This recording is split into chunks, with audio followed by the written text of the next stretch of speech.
Hi, good afternoon. My name is Bradley Chapman, and welcome for joining us at Raw Business TV. I'm just going to lower the connection speed on the camera. Just give me 1 second.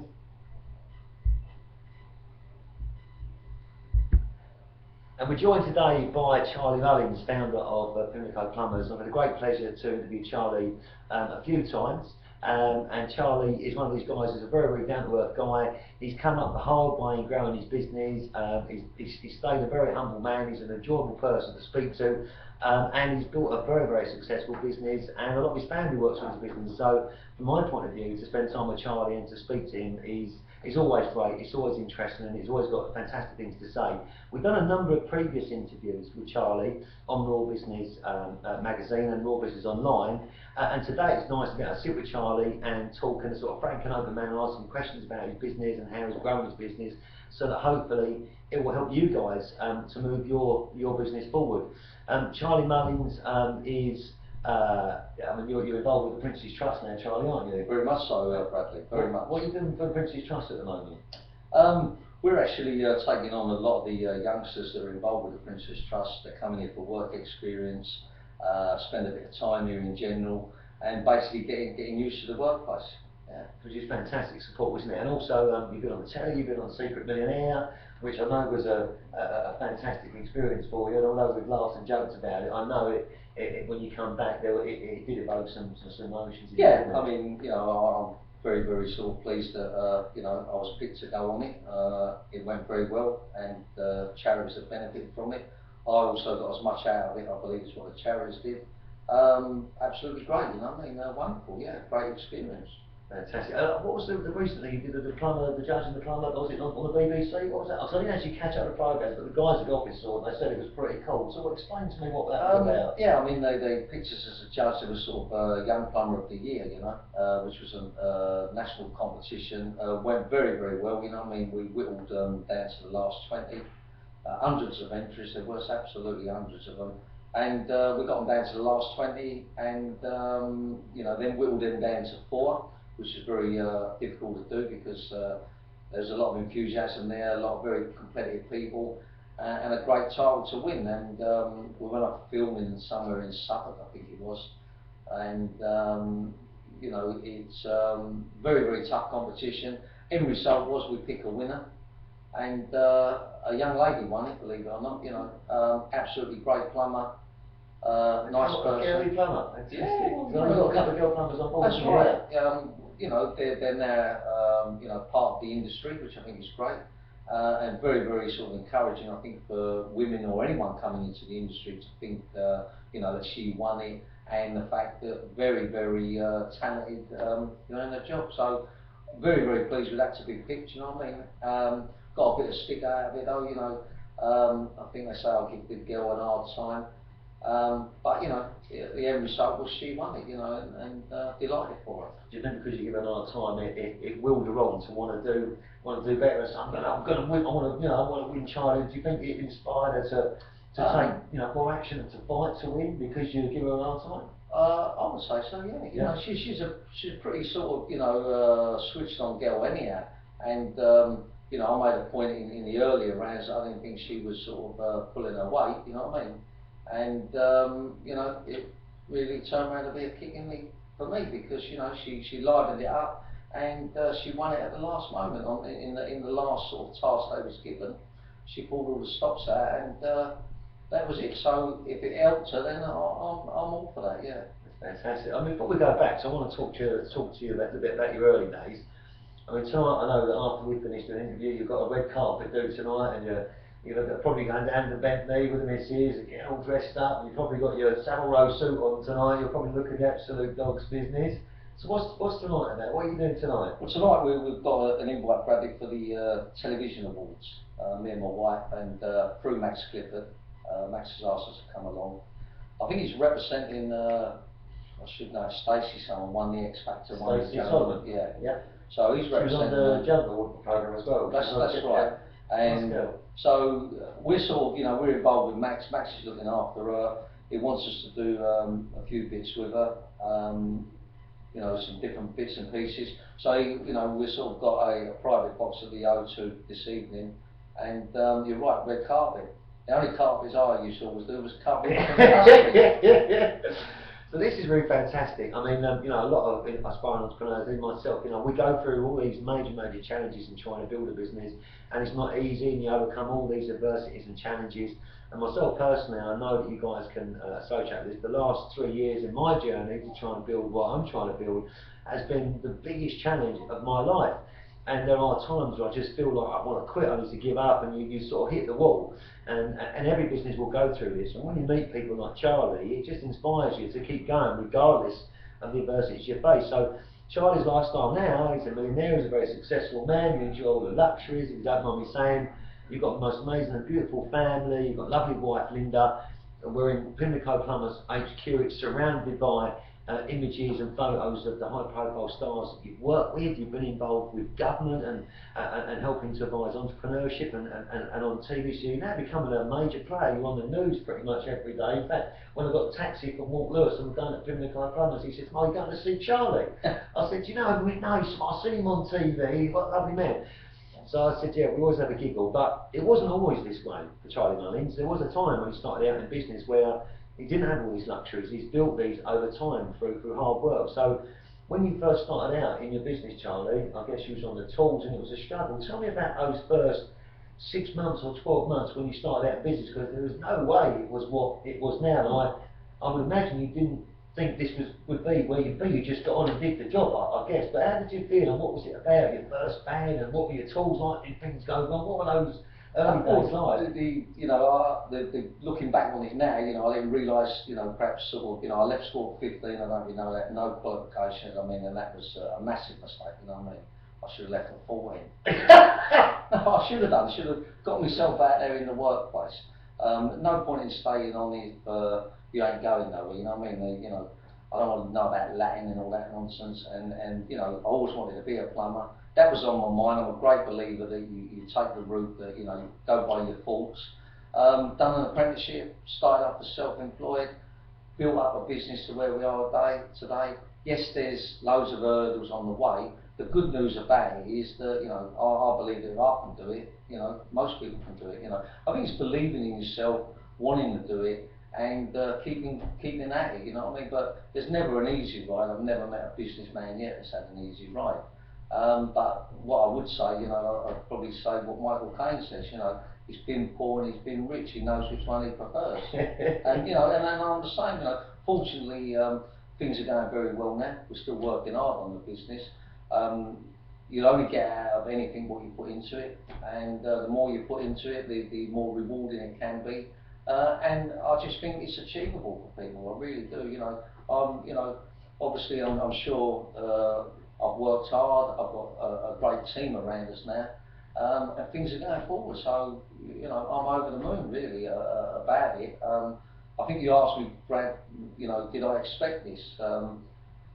Probably the honest answer is no, but it just, you know, as things develop and, you know, if it goes your way, then everything's achievable.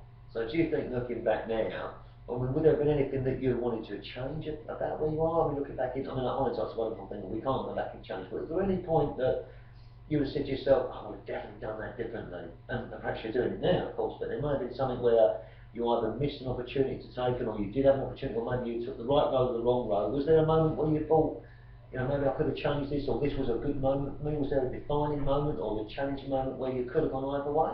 Yeah, I mean, you know, one time I think in the last recession, late 80s or something, you know, we nearly went bust. Yeah. You know, I was running it wrong, it wasn't working, and probably that gave me a kick up the backside. I think, you know, the last recession, it made me change things, put things into place.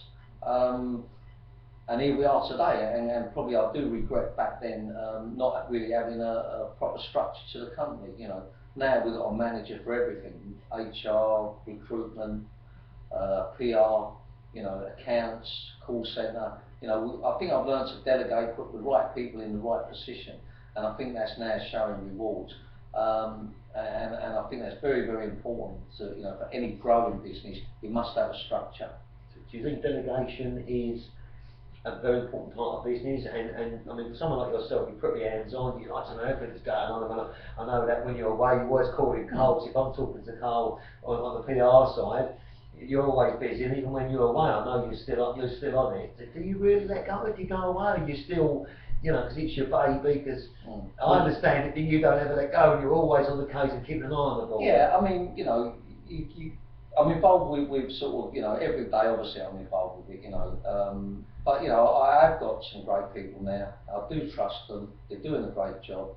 But I think it's important to keep your finger on the pulse. You know what I mean? But rather than trying to do everything yourself, you know, you know, some of these people are great at it, and it's very sort of comforting to know that they are there and they're helpful it is. But no, you never really break away from it. I mean, you know, at the end of the day, you know, I believe we are the best plumbing company out there, and we want to stay the best plumbing company. So, but you know, I don't think there's nothing wrong with that. I think it's you know, don't take nothing for granted. I think maybe that's a better way of putting it. Yeah. Okay. And in terms of the business now, I've read recently you're going to start taking on even more plumbers. Is that right? Are you expanding again? You're right. Yeah, we're looking to, I believe, increase our workforce by another 50. We've got about 180 people on there, including admin. We believe over the next 12 months we can take on 50 more people, and that's from sort of plumbers, gas fitters, call centre staff, and you know, people in the building. We do our own mechanics. So we're really going across the board here to try and increase, you know, the size of the company, and obviously gain more of the marketplace in central London. Yeah. So that's a very big expansion. There's a lot of staff to take on board. So as your business opportunity as Pimlico Plumbers, because your brand and your awareness, I mean, when you talk plumbers in London, there's only one word that comes to your mind, it's Pimlico Plumbers. You know that. Your brand is absolutely superb, your vans are just like awesome, and now your branding is so good, you only got to look at a van, you see the colour, you know it's Pimlico. So what's contributed to this potential growth? I mean, something I know you was rubbing your hands together this year with the snow, you enjoyed that period. So why have you decided to make this expansion? Because that's a large expansion. Well, I think we have a situation when it's pretty tough out there, Brad. You know yourself, a lot of people jump ship and companies shut close down, etc., and people lose confidence in it. And you know, which is rightly so. But you know, the work's still there. Someone's got, you know, somebody always gains out of recessions, and somebody always gains out. You know, there's ups and downs in it. I see it as an opportunity now that, you know, Pimlico Plumbers, you know, are in a position to pick up more of the marketplace. You know, we offer a top quality service. You know, we're a pretty good company now. You know, we're not a perfect company. We don't get everything right, but we get a majority of things right. And I just feel now that this day and age where money's tight, people, you know, they want better value for money. You know, and you know, if you can get a plumber to come round and he knows what he's on about and get the job done quicker, we may charge a slightly dearer hourly rate, but the fact that we've got it done quicker, the job's finished, there's no messing around, it becomes cheaper, you know. And we are attracting a lot of new business now, a lot of new customers. So, you know, the most important thing of your company is the quality of service you offer. And, you know, I believe we're maintaining that and will continue to maintain it. And that can only result in further works. So, I mean, congratulations, I'm really glad to hear that you're growing again. The word of mouth from the existing customers that you've got when you go and do a job, because you give such a fantastic service, I would assume that they pass on a recommendation. I mean, would you get inbound calls from people where you've done work for someone, so you did work for Freddie, can you come in and do work for me? Is that I mean, that you know, it's always been an old saying that, you know, best form of I don't know what I'm going to say, but you know what I'm trying to say. Word of mouth. Word of mouth, that's right. Yeah. You know, that certainly is the best way. I mean, we probably deal with 1,800, 2,000 jobs a week. Something like 75% of them people have used us before. And a recommendation side of it is possibly like another 10% of that 25 customers we've been recommended to them. You know, and that's great. I mean, that's what business is about. You know, recommendation is a wonderful thing, and to retain your existing customers. Again, one of the things, just switching back to something, I never knew this at the time, but we now work on a policy of, you know, we want to retain a customer for life. You know, we want a customer to be a Pimlico customer for life. And, you know, now we work on that basis. So we can get a new customer, we can get it right, they're not going to leave us until we either mess up or, you know, they go in their box or something, you know what I mean? You know, as simple as that. And that's what we want to do. If I perhaps had that knowledge years back, you know, retain your customers, because I believe that in this current recession, you know, the fact that, you know, our existing customer base has kept using us, you know, I believe that's kept us to the front. So very, very important, you know. Okay, fantastic. And the building that we're in right now, I think Pimlico HQ, we've got a lot of work going outside. It's starting to look really nice, isn't it? You've got some new fascias going up, so that it's, you're always thinking about corporate branding. And customers is very, very important, retaining your customers, and what you do as a company in terms of the service that's out there is fantastic. And it looks to me like you're now improving the look of the building, and it's starting to look really cool. I mean, to Love the clock. The clock, you know, Like the clock, yeah. I know you had time to watch. Yeah. The idea of totally restoring offices, we've made bigger space, bigger parking area, more mechanic side of it. We're basically gearing ourselves up for when we expand. And you know, I believe that, you know, it all sort of goes sort of hand in glove. The fact, you know, your offices look good, your building's good, your actual overall operation looks tidy, and I believe that reflects on people expect a good job. It's like when the plumber turns up, Brad, you know, uniform, ID, nice lovely van, there's a good chance you're going to get a good job from someone like that. Chap turns up with his arse hanging out of the trousers, dirty old van, you can pretty much work out the job, you know what I mean? I was thinking about this the other day, that with plumbing and with builders in general, some building firms can get a bad name, which is why we've got Dom, I forgot his name, you've got a signed autograph downstairs, Dom does the TV programme. Oh yeah. And I was thinking with regards to that, I'm thinking with regards to some of the people out there, that the elderly fraternity, retired fraternity. I mean, if it was my nan and granddad and I wanted them to use a plumbing company, I would feel comfortable and confident in them using Pimlico Plumbers because of the company you are. Is that a market for you? The market in the retired market, or is that not part of No, no. I mean, we work for any customer that wants to use us. I mean, you don't have to be a celebrity. You don't have to live in Chelsea. Doesn't matter where you live. Doesn't matter what the job is. You'll get the same quality of engineer, the same quality of service, and the same price. You know, a lot of elderly people use us. A lot of women live on their own. We've got a few women's tradesmen there, which is lovely. I think this day and age, security, people want reassurance, you know, and, you know, the fact that the chap's going to turn up with ID, the fact that, you know, they're going to get phone calls from the office, not working off of mobile phones, been established 30 years, it just all fits into place, you know what I mean? I mean, you know, I believe it's the way, you know, to run a business, and, you know, it's, you know, there's no substitute for experience. We've been around 30 years now. I know what you're thinking, I don't look that old. But you don't, actually. But we've been around a long time now, and, you know... I have to say that because I get a bacon sandwich before I go. So, you know, I've just probably got to be honest, I don't want this to come across trying to be clever or nothing, but, you know, business should be run correctly. Yeah, and there is policies to follow and things to do. We don't do nothing over clever. I mean, I believe we run our business on common sense, but, you know, Brad, common sense ain't that common. Yeah. Okay, so look, you're successful, and I'm sitting there looking at some pictures and some very high profile people sitting across the table, which you can't see, but trust me, downstairs reception is filled with high profile stars that Charlie and Pimlico have done work for. So you've gone through the changes of building a business, making a family, going forward the chain. I know a lot of the families still work. You've Scott's in the call centre, your daughter's in the call centre, isn't she?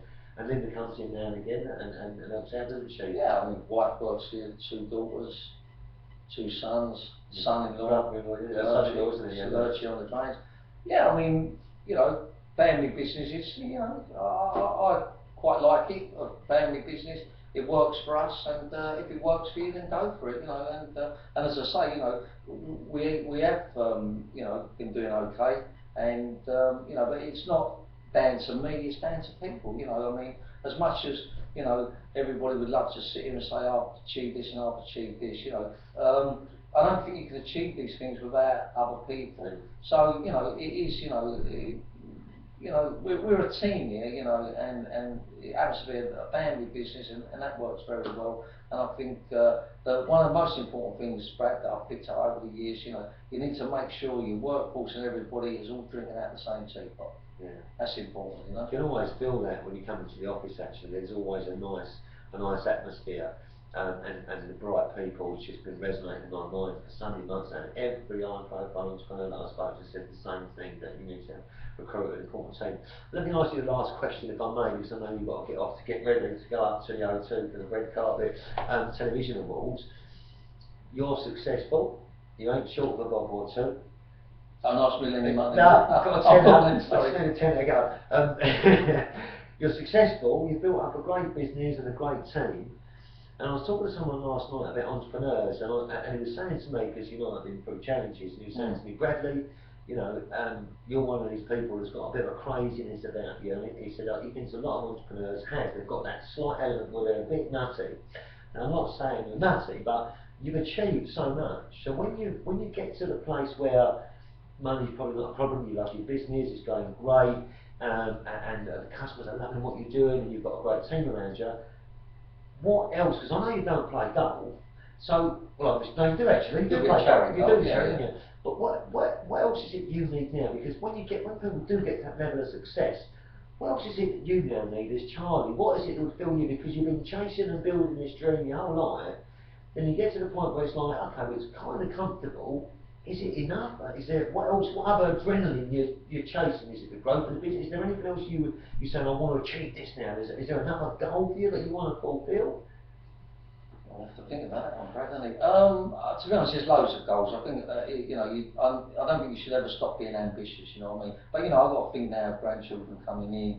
We've got a lot of our staff where their sons and daughters now work for us, and you know, I think that sort of inspires me also, but also, you know, what inspires me is that, you know, hopefully other youngsters will follow suit. I mean, people tell me that, you know, or you've mentioned it, that, you know, people perhaps look at this company and feel, you know, it's wonderful, and, you know, it inspires them. And, you know, I've got to be honest, you know, I'm now like, if people want to copy Pimlico Plumbers and use their ideas and put it into practice, there ain't nothing wrong with that, you know what I mean? So that's quite sort of rewarding in the sense that, you know, I know how tough it was when you leave school, you know, and I know how tough it is, you know, for loads of youngsters out there, and I think that, you know, if a little bit of what we're doing can rub off on them, then we've got some great budding entrepreneurs out there, you know.